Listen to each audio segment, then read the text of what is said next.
여러분, 환영합니다. 오늘 해설 시간에는 아주 흥미로운 신학 문헌 하나를 파헤쳐 볼 건데요. 이 문헌의 핵심 주장이 꽤나 강력합니다. 우리의 영적인 성공이 그저 글을 읽고 고개를 끄덕이는 수동적인 태도에서 벗어나 직접 몸으로 부딪히는 능동적인 실천에 전적으로 달려있다고 말하거든요. 단순히 지식을 쌓는 걸 넘어서 행동을 통해 어떻게 진짜 영적 성숙에 도달할 수 있는지 그 도발적인 논리 속으로 지금 바로 뛰어들어 보겠습니다. 자, 오늘 우리가 함께 따라갈 로드맵입니다. 영적 미성숙이라는 문제점부터 시작해서 반석과 모래의 비유, 이들이 어떻게 교회의 짐이 되는지, 그리고 최후의 선물을 거절하는 행위, 논쟁의 여지가 있는 질병의 영적 뿌리, 마지막으로 인정받는 일꾼이 되는 해결책까지 저자의 논리를 아주 체계적으로 짚어볼게요. 첫 번째 섹션, 영적 영화의 문제, 멈춰버린 신앙의 증상입니다. 도대체 영적 실패의 가장 근본적인 원인이 무엇일까요? 저자는 이를 영원한 영화기 상태라고 진단합니다. 이 주장을 뒷받침하기 위해 저자는 히브리서 말씀을 아주 예리하게 꼬집어 인용합니다. 종교적인 텍스트를 그저 평범한 책처럼 대하는 사람들의 모습을 묘사하는데요. 이런 분들은 스스로 단단한 음식을 소화하지 못하고 끊임없이 누군가가 떠먹여주는 우유, 즉 가장 기초적인 가르침에만 의존해야 하는 일종의 학습된 무기력 상태에 빠져 있다는 거죠. 여기서 이 문헌은 극명하게 두 부류를 대조합니다. 한쪽은 늘 남의 기도와 해석에만 기대고 눈에 보이는 감각에 이끌려 사는 영적인 어린아이입니다. 완전한 의존 상태죠. 반면에 다른 한쪽은 단단한 음식을 씹어먹고 독립적인 신앙을 가지며 말씀을 바탕으로 능동적으로 살아가는 성숙한 신자입니다. 항상 남에게 기대는 사람과 스스로 굳게 서 있는 사람, 그 차이가 너무나도 뚜렷하죠. 이어서 두 번째 섹션, 반석과 모래의 기초를 보겠습니다. 여기서 저자는 행함이 없는 들음이 얼마나 위험한지 경고합니다. 인생에 거대한 위기가 닥쳤을 때 왜 어떤 사람들은 처참하게 무너져 내릴까요? 저자는 너무나도 유명한 마태복음의 비유를 들어 이 현상을 해석합니다.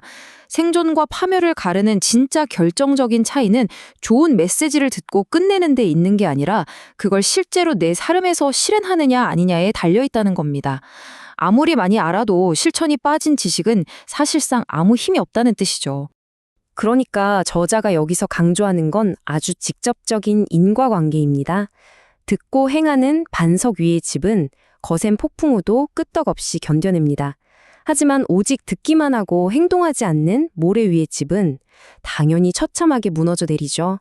삶에 적용하지 않은 지식은 곧바로 구조적인 영적 붕괴로 이어진다는 뼈아픈 지적입니다.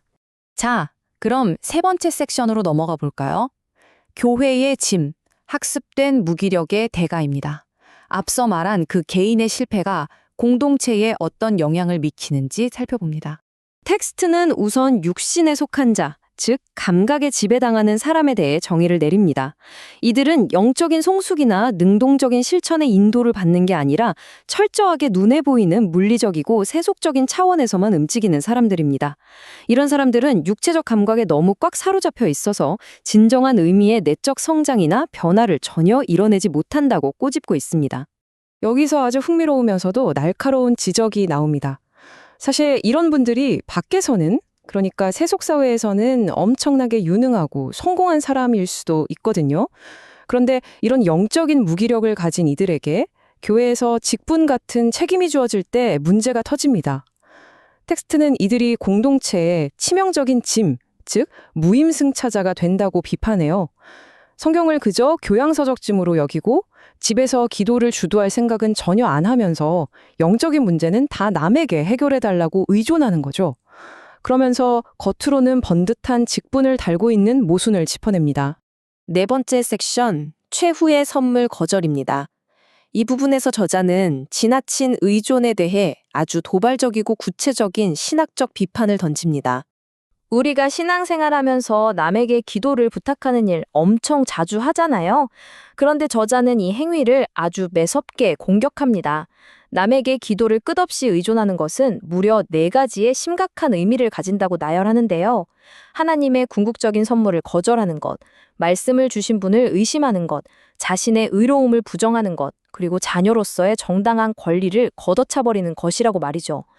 요약하자면 영적인 필요를 계속해서 남에게 외주화하는 건 결국 내게 주어진 엄청난 영적 권위를 스스로 쓰레기통에 버리는 짓이라는 겁니다. 저자는 이렇게 못 박습니다. 포도나무에서 그 누구도 당신보다 더 나은 위치에 있지 않다. 여러분, 이 문장이 주는 심리적, 신학적 메시지가 엄청납니다. 나 대신 기도해줄 더 영험한 중재자? 그런 건 필요 없다는 거예요. 개개인 모두가 스스로 선택하고 행동하기만 한다면 그 영적인 생명력에 다이렉트로 직접 접속할 수 있다는 걸 뜻하니까요. 5번째 섹션으로 가보겠습니다. 아마 이 문헌에서 가장 눈길을 끌면서도 논쟁이 뜨거울 만한 대목일 텐데요. 바로 질병의 영적 뿌리에 대한 관점입니다. 사람이 아프고 고통스러울 때면 자연스럽게 하늘을 원망하죠. 하나님, 도대체 왜 저한테 이런 병을 주시나요? 하고요. 그런데 이 문헌의 저자는 이런 식의 마인드셋 자체를 완전히 뒤집어 버립니다.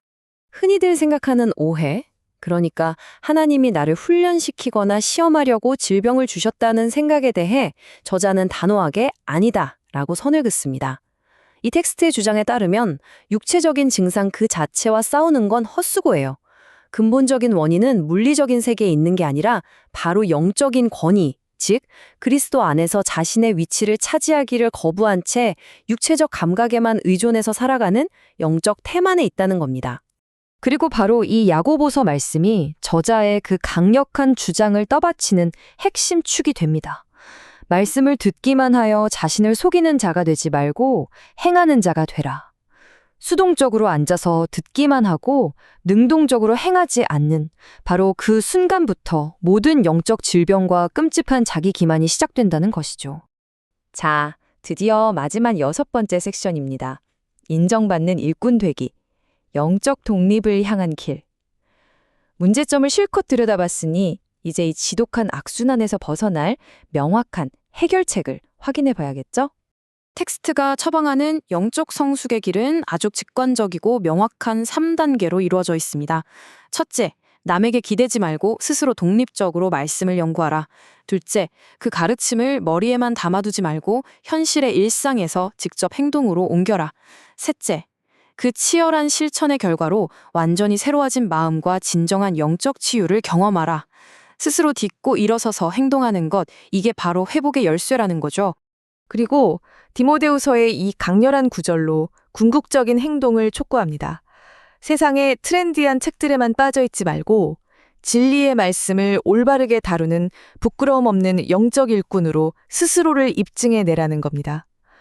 그 고되고 치열한 훈련의 과정으로 지금 당장 뛰어들라는 아주 강력한 메시지죠. 오늘 이 해설 시간을 마무리하면서 여러분의 생각을 깨울 도발적인 질문을 하나 던지고 싶습니다. 여러분은 앞으로도 그저 텍스트를 눈으로만 읽는 수동적인 소비자로 남으시겠습니까? 아니면 오늘 이 문헌이 강력하게 주장한 것처럼 말씀을 현실의 행동으로 옮기는 철저하고도 근본적인 첫걸음을 떼시겠습니까? 오늘의 해설이 여러분 자신의 영적 성장을 어떻게 이루어갈 것인지 깊이 되돌아보는 그런 훌륭한 촉매제가 되었기를 바랍니다. 끝까지 함께 해주셔서 감사합니다.